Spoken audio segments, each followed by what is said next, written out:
Here we go again. Former Cardinals finding massive success in the playoffs elsewhere and not in St. Louis. Add another couple of logs to the fire. That is the fan base's disdain for John Mozeliak.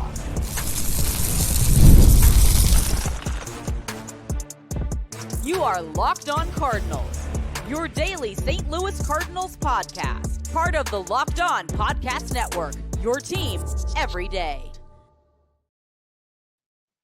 Hey there, Cardinals fans. I'm JD Haffern, and I'm a national radio sports anchor, born and raised in the Lou and a lifetime Cardinals fan, and I'm your host for Locked On Cardinals, part of the Locked On Podcast Network, covering your team every day. You can follow me on Twitter, X at JD Sports Radio, and follow the podcast at LO_Cardinals. I do want to thank those of you who make Locked On Cardinals your first listen every day. We are free and available wherever you get your podcasts, and you can find us on YouTube. Make sure you stop on by, like, subscribe, comment, and hit that notification button so you know when new episodes are posted. This is a show serving Cardinal Nation and giving the best fans in baseball all of the info about the birds on the bat. This episode is brought to you by PrizePicks. Download the app today and use code LOCKEDONMLB to win $50 instantly when you play your first $5 lineup. PrizePicks, run your game. So how many of you, following the trade of Tommy Edman to the Dodgers at the deadline this past year, posted or said something implying that Tommy Edman would go on to have a huge role with LA and be a force in the playoffs, just like, guys like Randy Arozarena and Adolis Garcia in recent years? Go ahead, raise your hand. Go ahead. If you felt that way and you made some sort of snide remark about that happening, because cheers to you, because it has come to fruition. I know we all made the jokes. I made plenty of them because it seems like that no matter who the Cardinals trade away these days, no matter how low on the totem pole that person may be, that person will inevitably go on to find success no matter where they go. Doesn't matter which team they go to. We've seen the playoffs littered this year with former Cardinal players like Marcell Ozuna, Mike Shildt managing the Padres, Harrison Bader, Jose Quintana, Tommy Pham, Lane Thomas, Jack Flaherty, Luke Weaver, and Tommy Edman, just to name a few. I'm sure I'm missing a couple of them out there, but just to name a few. All of them had significant impacts on their teams this postseason. All of them have played or done something with the team. Some of them have had huge hits. Lane Thomas had, a big home run for the Guardians. Jose Quintana has been a part of that Mets rotation. Harrison Bader playing center field for them. Ozuna had a monster year for the Braves to get them into the playoffs. Obviously, Mike Shildt with the Padres. Tommy Pham with the Royals. So, Jack Flaherty obviously has done some good things with the Dodgers. The one that surprises most of us, I think, would be the Luke Weaver. What he's doing for the Yankees. Like who saw this coming? Got to be the biggest surprise of the bunch. Becoming the closer for the AL champion New York Yankees. I mean, who had that on their bingo card? Who saw this coming? And before you start bagging on the Cardinals for, Weaver being good and, we let another one get away, just remember, they traded Luke Weaver away to go get Paul Goldschmidt.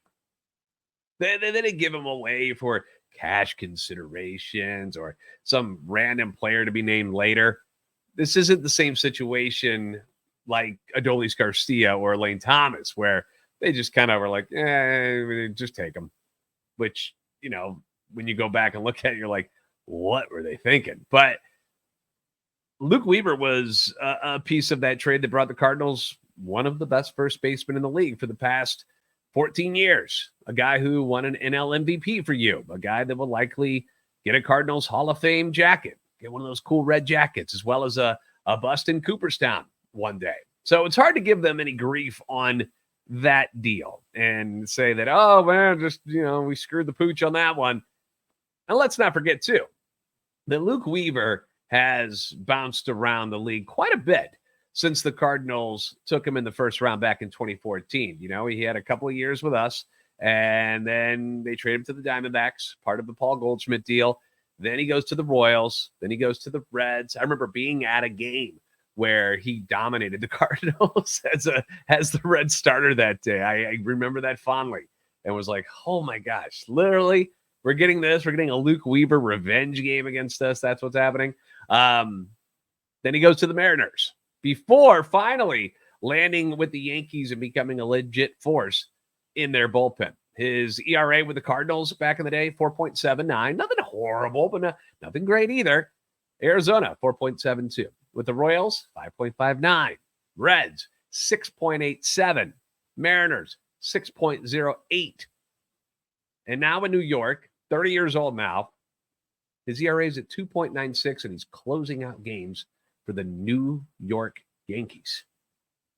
Like, what? So I'm not going to trash Mo and company for moving Weaver when they did and not being able to unlock his first-round abilities because they didn't really have him all that long, and they got a significant piece back in Paul Goldschmidt in that deal that led to a lot of success for the St. Louis Cardinals over the past 6 years that Goldie was on this roster. Unfortunately, they just couldn't get over the hump. They couldn't get over the hump. In the playoffs, they go to the playoffs the first 4 years that Goldie is in St. Louis, and they just, that first year was when they lost to the Nationals in the NLCS. And then it's all been, one and done type of situations for the Cardinals. And then, of course, the last 2 years, they didn't make the playoffs at all. So it's a bummer that Goldie wasn't able to get a ring with the Cardinals. But I can't look at that trade and go, oh, idiots. I can't do it. Maybe you can, I can't. Now, the Tommy Edman situation has got a lot of people a little more heated right now since winning the NLCS MVP award and now hitting cleanup for the NL champion Los Angeles Dodgers. Like, what? Yeah. Is this another blunder by John Mozeliak? Let's get into that discussion next on Locked On Cardinals. PrizePicks is the best place to get real money sports action with over 10 million members and billions of dollars in award winnings. PrizePicks has made daily fantasy sports accessible to all. You just pick more or less on at least 2 players for a shot to win up to 100 times your cash. Run your game all season long on PrizePicks. You can open up to 100 times your money on PrizePicks with as little as 4 correct picks. Tonight, you've got 2 NFL games, 2 Monday Night Football games. There's the good one. It's got the Ravens at the Buccaneers, a couple of 4-2 teams. And then you got the one where you got the Chargers at the Cardinals. Now, most of the popular choices on PrizePicks for the Monday night games have to deal with the Ravens. A lot of people are selecting things for the Ravens because that's what you can do on PrizePicks. You go on there and you can click under popular and see what most people are choosing. The Derrick Henry receiving touchdowns at 0.5, 86.5 rushing yards for Henry. Lamar Jackson, 231.5 passing yards. Zay Flowers, 62.5 receiving yards. You can go with Baker Mayfield, 259.5 passing yards or 1.5 passing touchdowns and so many more. So a lot of choices available. PrizePicks is the best place to get real money sports action. So join over 10 million users and sign up today. They, they put their members first. That's what PrizePicks is about. So all withdrawals are fast, safe, secure. And when your picks hit, you're going to get your money in as quickly as 15 minutes. They make it very easy. Sign up today and get $50 instantly when you play $5. You don't even need to win to receive the $50 bonus because it's guaranteed. Download the app today. Use the code LOCKEDONMLB to get $50 instantly after you play your first $5 lineup. Download the app today. Use the code LOCKEDONMLB to get $50 instantly after you play your first $5 lineup. PrizePicks. Run your game.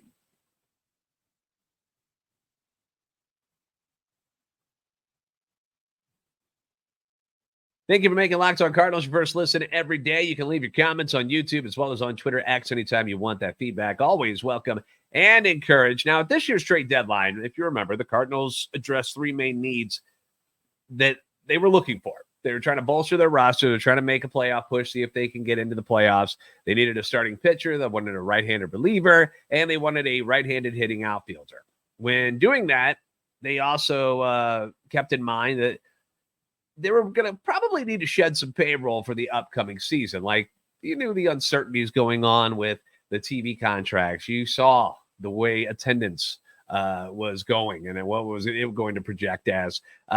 You knew things were going to change a little bit and payroll was going to go down next year. And you could sense that was coming.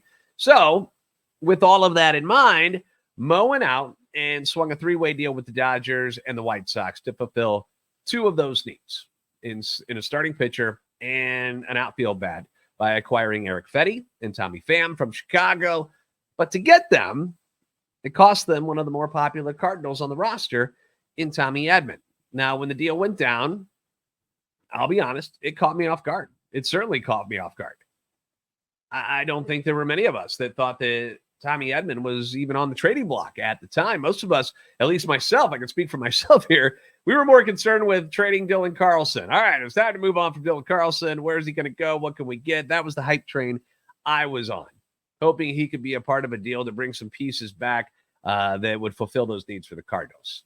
I also wasn't really considering Tommy Edman as somebody who could be traded because I figured teams might be hesitant to take on a guy who hadn't played yet, had missed the whole year with a wrist injury.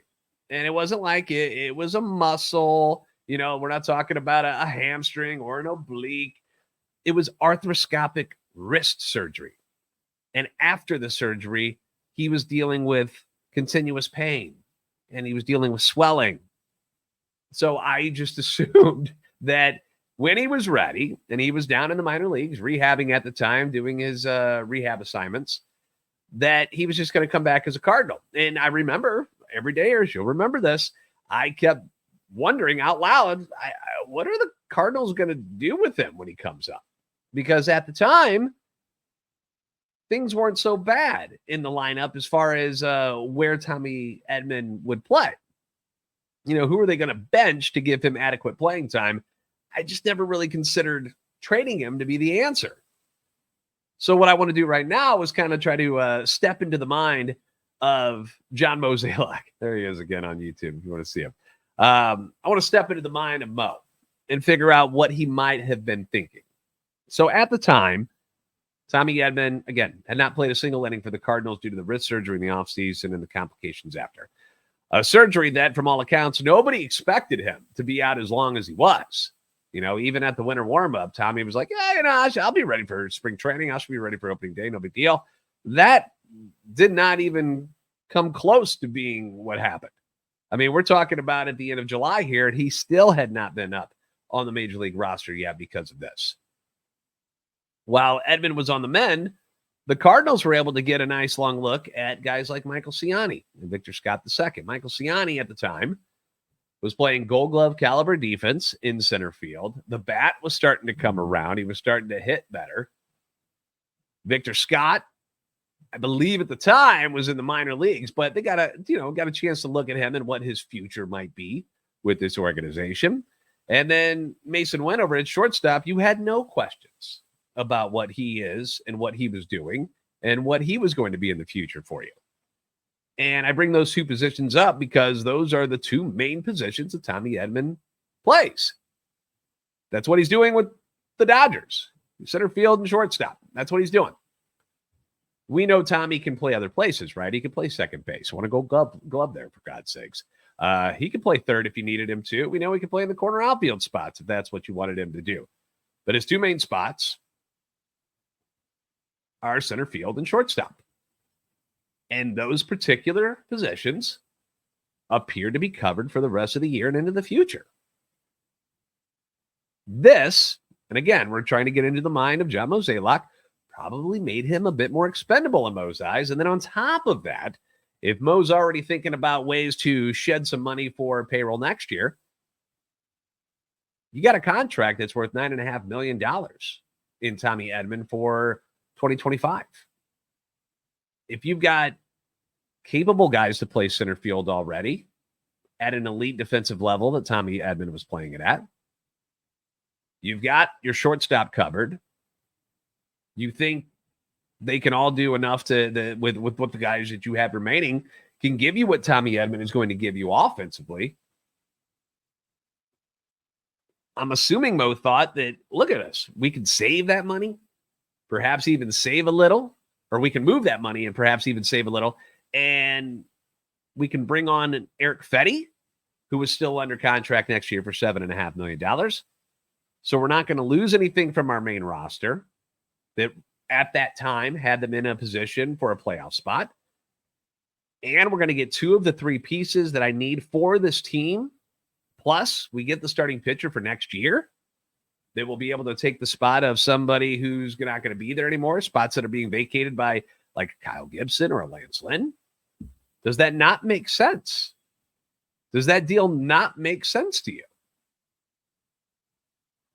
It makes sense, right? Like when I break it down for you that way, doesn't it make sense? Like you don't need Tommy Edman at that time. You like Tommy Edman. We love Tommy Edman. Your fans love Tommy Edman. But you've got a utility guy in Brendan Donovan who can fill a lot of spots. You've got your center fielders. You've got your shortstop. He's like the face of the franchise now. Most probably looking at it all like this is a win-win situation. This is a very smart move. I thought it was a smart move.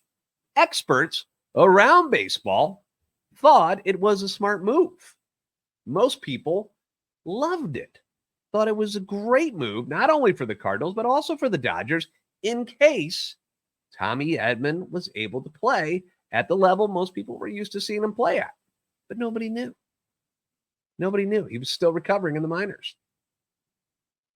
And then the NLCS happened.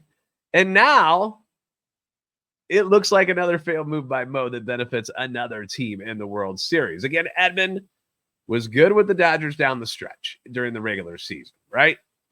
He was good. Not spectacular, but he was good. 237 hitter, 6 home runs, 20 RBIs, 6 stolen bases, 20 runs scored, OPS plus of 101, played center, played short. Very good piece of the puzzle, right? Just like he was in St. Louis. The National League Division Series against the Padres. He hits 235, no home runs, 1 RBI, 2 stolen bases, a run scored. Not much to talk about there. Nobody's whispering about this trade being an issue and horrendous again. And then the NLCS, he goes bonkers. He goes absolutely bonkers. Yeah, let's get one when he's holding up the trophy. There it is. It's 407. 1 home run, 11 RBIs, 5 runs scored, a stolen base. His OPS at 1.022. Has 3 RBIs in their Game 4 win, 4 RBIs in their series-clinching Game 6 win. Becomes the NLCS MVP. And now he's another name in a list of former Cardinals who recently have been able to find success on the biggest stage with other teams. Randy Arozarena does it for the Rays. We saw Zach Gallen do it for the Diamondbacks, even though the Cardinals didn't trade him to Arizona. But that's where he ended up. Adolis Garcia and Jordan Montgomery with the Rangers. And now you got Tommy Edman doing it for the Dodgers. It's just another kick to the beanbag for this franchise, to John Mozeliak, to the fans. And, you know, it makes some other fans who love to second guess each and every move that the team makes. I'm one of those guys. I love second guessing. I love going back to see what's happened to some of the guys that are involved in trades. And this one is allowing more people to relish in the fact that the players going the other way end up having success. Well, the Cardinals, at least here in the past 2 seasons, are busy playing golf while the postseason is going on and dealing with more changes in the clubhouse and in the front office. You know, in hindsight, was the deal a bad one? Now that I've given you what Mo was probably thinking and what the Cardinals needed, and now you're seeing what Tommy Edman has done in LA, was the deal a bad trade? I'll give you my thoughts on that next on Locked On Cardinals. Hey, NFL fans, you can start the season with a big return on FanDuel, America's #1 sports book. You know, sometimes you're watching a game and you can just sense the trends that are happening. You know, when we're watching Cardinal games, you got some days that you can tell in the first or second inning if a pitcher is locked in or a hitter has got some good swings on the ball so already, and you can tell whether it's going to be a really good day for some people or it's going to be a long day for some other ones.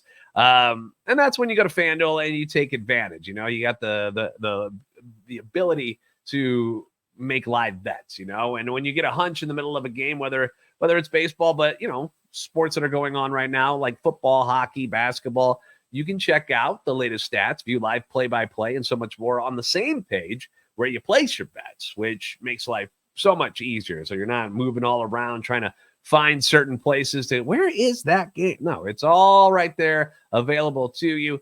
2 Monday Night Football games tonight. You've got NHL underway. The NBA starts on Tuesday night. College basketball is right around the corner. So if you haven't done it already, I encourage you to sign up for FanDuel. You'll get started with $200 in bonus bets guaranteed when you place your first $5 bet. That's $200 in bonus bets guaranteed when you place your first $5 bet at FanDuel.com. That's FanDuel.com.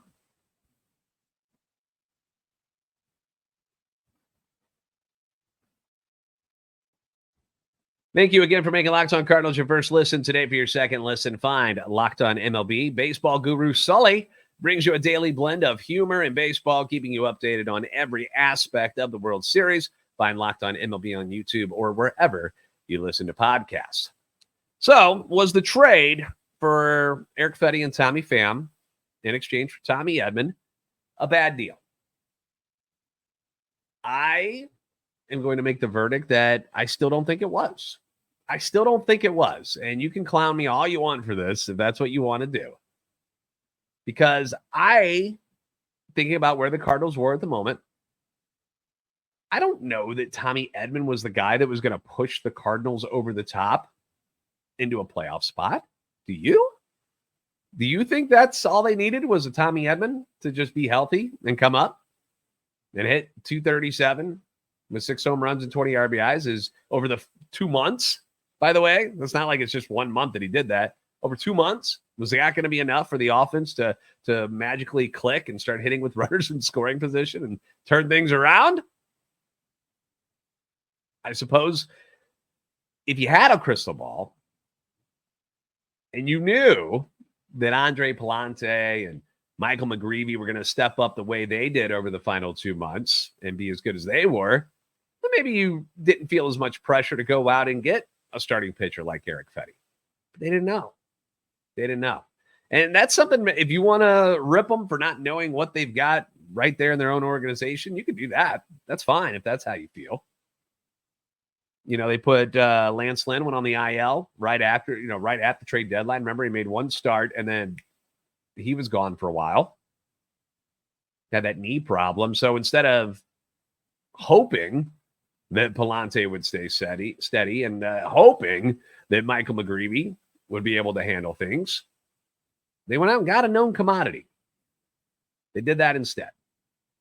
A guy who, up to that point, had been one of the best pitchers in the league in the first half of the season on a terrible Chicago White Sox team. You're thinking you get him on a team that's winning ball games and has a chance at the playoffs, that maybe he finds that extra gear. It happens all the time to people. You get him into a better environment and it clicks and things turn around quickly for him. They brought in another veteran who they were familiar with in Tommy Pham, who added, more of that sandpaper to the roster and playoff experience in case they did make a strong enough push to make the postseason. So I'm still standing by the fact that at the time, and when looking at what the Cardinals' needs were, in that moment, the trade was the right thing to do for the Cardinals. And then when you take the money side of it, and you're like, okay, I gotta shave some payroll for next year too. I'm gonna have to cut some corners here. We know we're, gonna move on from some people. But if I can move on from $9.5 million from Tommy Edman, that helps my situation a little bit. And here's the other thing. If Tommy Edman doesn't go on a heater in 2 of the last 3 games of the NLCS, are we even discussing this? Are we even talking about it? Are we that worried about it? Nobody was bringing this up during his last couple of months in LA. Nobody was like, oh man, Tommy Edman, gosh, should have kept him. Nobody said anything in the divisional series. Not a peep. But 7 RBIs in the last 2 games helps lead the team to the World Series and wins the NLCS MVP. And now people are like, oh, God, here we go. Mo still sucks. I'm not saying Mo doesn't deserve some critiquing and to give him hell for some stuff that he's done. I get it. I'm as on board with you when it comes to that stuff as you are. Like, but I just can't look at this and go like, oh, he screwed it up again. Tommy Edman just got hot the last 2 games or 3 games. 2 out of the last 3. Didn't do anything in game 5, but game 4 and 6, he goes off. And here we are. You know, I hated losing Edman. I've always been a fan of his. He was a clutch player with the Cardinals. I remember driving, me and the wife were on a road trip, and we're listening to the Reds and Cardinals game, and Edman hits the game-winning home run, and I remember like looking over at her when I was like, I love that stuff, you know? Tommy Edman's had some big moments for the Cardinals. Great defender, speed, homegrown talent, which is great. But the Cardinals had needs in other areas. Tommy Edman couldn't pitch. He couldn't be a relief pitcher. Yeah, he could have been that right-handed hitter in the outfield that they needed. But to get Fetty, he had to make a move. Now, Fetty, yeah, it didn't work out, right? Fetty didn't pitch as well as they'd hoped he would in the month of August. He didn't pitch good at all. Was much better in September. By that point, the Cardinals were pretty much toast, so it didn't matter. But in August, they were hoping he was going to be better. And he wasn't. Pham came out scorching hot. Remember, hits that grand slam in his first at bat with the Cardinals. And then he cools off, and the season just slipped away. The fact that Edman was able to outshine Shohei Ohtani, Freddie Freeman, who's injured, of course, Mookie Betts, Max Muncy, Teoscar Hernandez, like all these gargantuan stars in the Dodgers lineup. And it's Tommy Edman who comes up with the clutch hits in games 4 and 6. It's more of an anomaly than anything. I mean, who thought he'd be batting cleanup in those 2 games? Like, nobody saw this coming.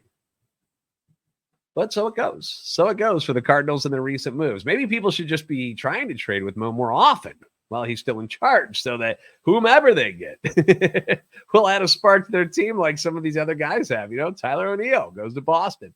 Bang! Comes the Tyler O'Neill that we saw a couple years ago. Just like that. No big deal. Dylan Carlson, I know he had a little success when he first went to Tampa Bay, but that one didn't work. But maybe next year he goes off. We'll see. You know, when you look at it, the Cardinals still have Fetty this year, which is good in that you've got another steady arm to the rotation, which is going to take the place of Leonard Gibson. Maybe they end up making another deal. You know, maybe somebody else is gone. Or you could also use Eric Fetty as trade bait during this offseason or at the deadline next year. Could do that too. And if they do trade him, I hope he enjoys his NLCS or ALCS MVP trophy as much as Tommy Edman is right now, who is very much enjoying being a Dodger and going to the World Series. Very happy.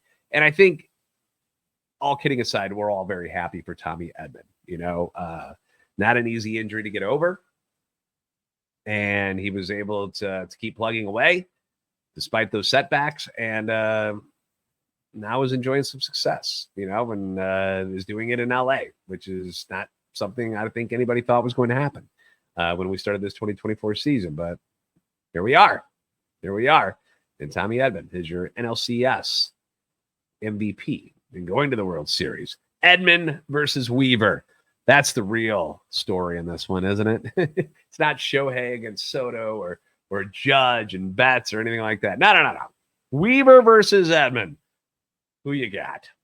But I want to hear your thoughts on everything we've discussed here today. Is this, in your eyes, is this another Mo blunder, or was it the right thing to do at the time? And, you know, things are just happened to work out for the Dodgers, at least for those 2 games where he had 7 RBIs. Leave your thoughts below in the comments section for me. And we'll do some fan feedback this week about it. Thank you again for making Locked On Cardinals your first listen every day. If you haven't already, give me a follow on Twitter, X at LO_Cardinals and at JD Sports Radio. Like, subscribe on YouTube, and help our channel and love for the Cardinals grow. You guys are the best fans in baseball for a reason. And I will see you next time on Locked On Cardinals.